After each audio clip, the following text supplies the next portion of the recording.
मेरे YouTube page astronaut पर आपका स्वागत है। नमस्कार, मैं हूं नरेश कुमार। सबसे पहले उन दर्शकों का धन्यवाद जिन्होंने पेज को सब्सक्राइब किया है, पेज के वीडियोस को शेयर कर रहे हैं, लाइक कर रहे हैं और कमेंट बॉक्स में हमें अपनी राय भी लगातार भेज रहे हैं।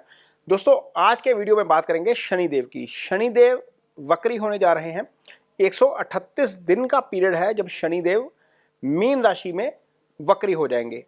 अब मीन राशि में जब शनिदेव वक्री हो रहे हैं तो उसका आपके ऊपर क्या असर पड़ेगा, इस वीडियो में इसकी चर्चा करेंगे।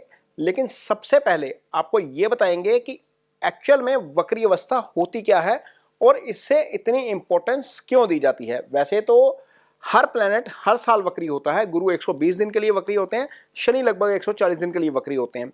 लेकिन यह वक्री अवस्था क्या है एक्चुअल में? जो हमारे ऑर्बिट है हमारा, जो जहाँ पर प्लैनेट्स हैं, हमारे ब्रह्मांड है कह सकते हैं, वहाँ पर जो प्लैनेट्स हैं उनमें कुछ प्लैनेट हैं, इनर सर्कल के प्लैनेट हैं जिनका धरती के ऊपर सीधा असर ज़्यादा पड़ता है। सूर्य के साथ के जो प्लैनेट हैं वो है शुक्र और बुध। ये सूर्य के साथ ही मिलेंगे आपको, किसी भी कुंडली में ये सूर्य के सामने आपको नहीं मिल सकते क्योंकि ये इनर सर्कल के प्लैनेट हैं, ये सूर्य के पास ही रहते हैं।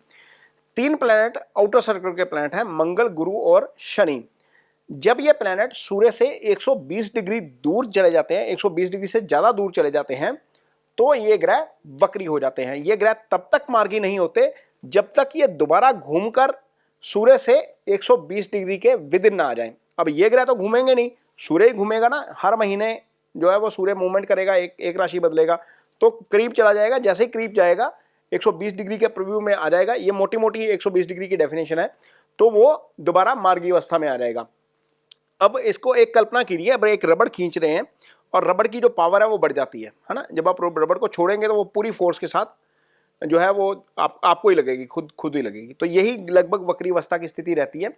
प्लैनेट ऐसा लगता है कि प्लैनेट पीछे को आ रहा है, लेकिन प्लैनेट पीछे को नहीं आ रहा होता। प्लैनेट की पोजीशन वही होती है, लेकिन प्लैनेट में और सन की स्थिति के कारण थोड़ा सा खिंचाव बढ़ जाता है। इसी के कारण इसको वक्री अवस्था कहा जाता है।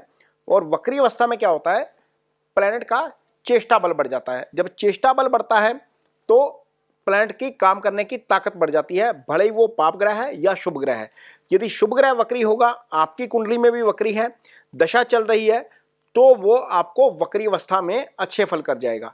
यदि आपका अशुभ ग्रह है और वो वक्री हो जाए, दशा भी उसी की चल रही है और वो प्लैनेट अच्छी स्थिति में नहीं है, मान लीजिए 6, 8, 12 में पड़ा हुआ है और आपकी दशा शनि की चल रही है और वक्री भी हो गया, तो निश्चित तौर पर वो नुकसान कर जाएगा। इसको इस तरीके से ही कैलकुलेट करेंगे। लेकिन ट्रांजिट में हर प्लैनेट का एक अलग तरीके से असर होता है। ट्रांजिट में कुछ राशियों के लिए अच्छा होता है, कुछ राशियों के लिए खराब होता है। इस वीडियो में हम ये चर्चा करेंगे कि आपके ऊपर, आपकी राशि के ऊपर इसका क्या असर होने जा रहा है। क्योंकि मीन राशि में जब शनि है तो कुछ राशियों के ऊपर 7.5 चल रही है, कुछ राशियों के ऊपर ढैया चल रही है, कुछ राशियों के लिए गोचर ये अच्छा भी है। तो वीडियो शुरू करते हैं कि आपके लिए कैसे ये शनि का गोचर रहेगा। अगली राशि जिसके ऊपर इसका अच्छा असर होने जा रहा है वो है वृषभ राशि। अब वृषभ राशि शुक्र की राशि है। वृषभ राशि के जातकों के लिए शनि योगाकारक हो जाते हैं। वृषभ राशि के लिए ये गोचर अच्छा इसलिए है क्योंकि वृषभ राशि से शनि 11 में गोचर कर रहे हैं। जब ये कुंडली बनाएंगे ना वृषभ राशि की, तो शनि का गोचर 11 में आ जाएगा। अब 11 में शनि का गोचर है, 11वां भाव ही मजबूत हो गया। अब 11वां क्या है? 11वां आपकी इच्छाओं का भाव है। काल पुरुष की कुंडली एक लगन की होती है, वहां पर शनि 11वें के स्वामी भी हो जाते हैं। यहां पर पाप ग्रह होने के नाते शनि का गोचर अच्छा है, इसलिए आपको 11वें से संबंधित अच्छे फल जरूर मिलेंगे। यदि आपकी प्रमोशन पेंडिंग है तो हो सकता है कि वहां पर चीजें आगे सरकती हुई नजर आए, प्रमोशन हो जाए। यदि आपका इनकम को लेकर कोई दिक्कत चल रही है, फ्लो को लेकर कोई दिक्कत चल रही है, तो हो सकता है कि वहां पर चीजें ठीक हो जाए। यदि लिटिगेशन को चल रही है तो लिटिगेशन का भी जो है वो समाधान होता हुआ नजर आएगा। क्योंकि जो 11वां होता है वो छठे का छठा होता है और छठे के भी फल शनि करेंगे छठे में बैठकर। और इसके साथ साथ चूंकि शनि न्याय के कारक हैं, इसलिए भी चीजें थोड़ी सी स्कोर थोड़े से सेट जरूर होंगे। चूंकि जो वृषभ राशि होती है उस कुंडली में शनि की जो मकर राशि है वो आपके भाग्य स्थान में आ जाती है। भाग्य स्थान में मकर राशि के आने के कारण आपको भाग्य से संबंधित चीजें जो है वो आपका भाग्य थोड़ा सा साथ देता हुआ नजर आएगा। क्योंकि आपका जो प्लैनेट है, जो प्लैनेट शनि है, वक्री अवस्था में चल रहा है, जो अच्छी स्थिति में है, तो निश्चित तौर पर वो आपके लिए भाग्य आपका साथ देता हुआ नजर आएगा। धार्मिक यात्राएं आप इस दौरान कर सकते हैं और कोई भी आप काम करेंगे उसमें आपको थोड़ा सा आसानी होती हुई नजर आएगी।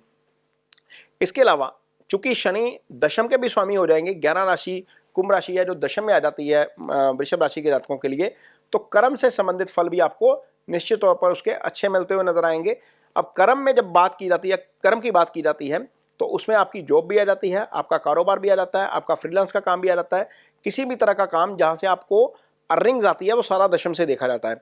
तो निश्चित तौर पर कारोबार के लिहाज से भी ये गोचर या शनि का वक्री होना अच्छा है, क्योंकि भाग्यस्थान का स्वामी और दसवें का स्वामी दोनों का वक्री है। ये केंद्र और त्रिकोण के भाव है। शनि आपके लिए भी योगाकारक है।